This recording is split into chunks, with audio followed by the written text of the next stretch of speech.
भाजपच्या नेत्या पंकजा मुंडे यांनी नुकतेच राजकारणातून निवृत्ती घेण्याबाबत काही संकेत दिले होते। त्यांच्या विधानानंतर राज्यातील राजकीय वातावरण चांगलंच तापलं।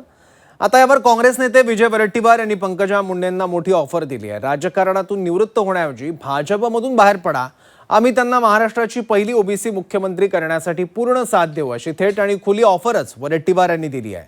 यावर भाजपने पलटवार केलाय, पाहूयात। पंकजा मुंडेंकडून निवृत्तीचे संकेत, वडेट्टीवारांकडून मुख्यमंत्रीपदाची ऑफर, काँग्रेस प्रवेशाच्या ऑफरवरून भाजपचा वडेट्टीवारांवर निशाणा। महाराष्ट्रात सध्या असे काही नेते आहेत जे नाराज असल्याच्या बातम्या अधूनमधून येत असतात।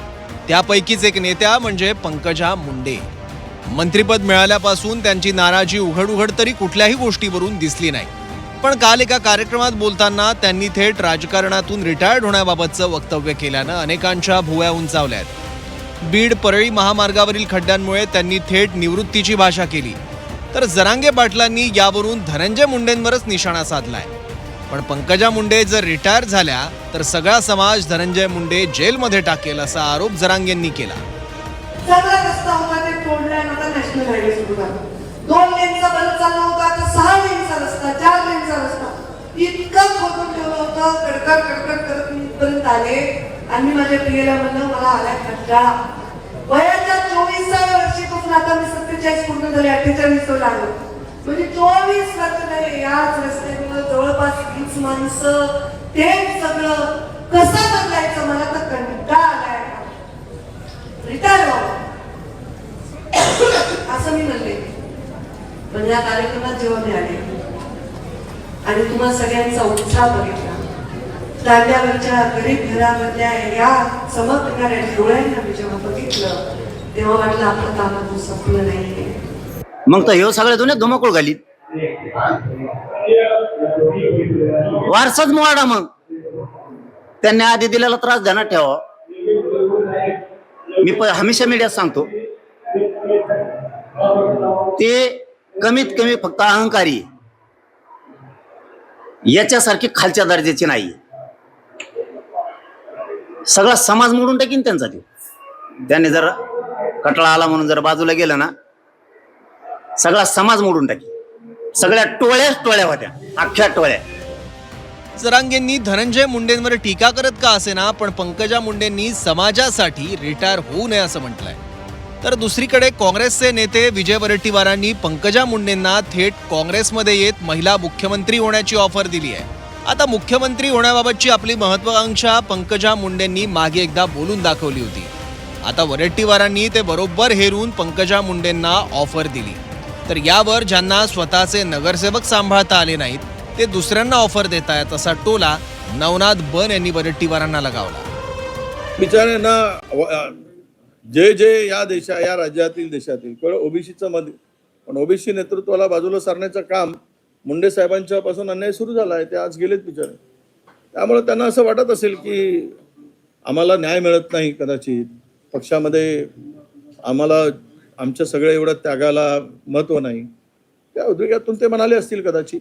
ह्या भावना कधी कधी बोलून दाखवतो, ज्यावेळेस त्रास वाढतो त्यावेळेस त्या भावना सहज येतात। पण मला वाटतं की पंकजाताईंना आमची विनंती राहील, एक ओबीसी नेत्या म्हणून, की तुम्ही अशा प्रकारचं पाऊल न उचलता बिनधास्त पक्षातून बाहेर पडा, ओबीसीचं नेतृत्व करा आणि महाराष्ट्राचे तुम्ही ओबीसीचे पहिले महिला मुख्यमंत्री व्हा, यासाठी आम्ही तुम्हाला साथ देऊ। बाहेर पडा भाजपातून आणि या मैदानात आमची त्यांना विनंती असणार आहे।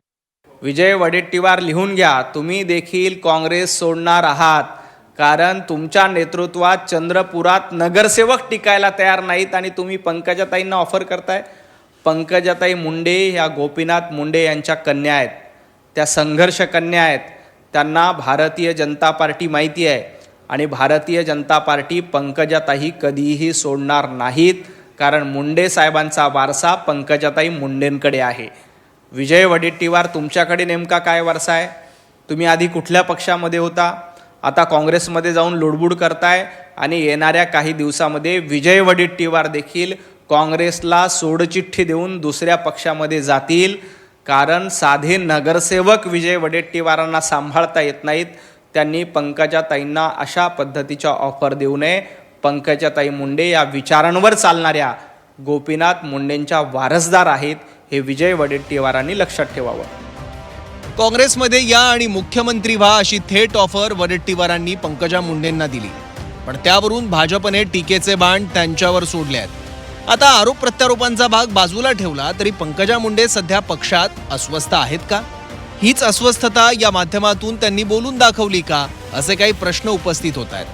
महामार्गावरील खड्ड्यांमुळे त्यांनी निवृत्तीची भाषा केली, पण सत्तेत मुंडेंचाच पक्ष आहे.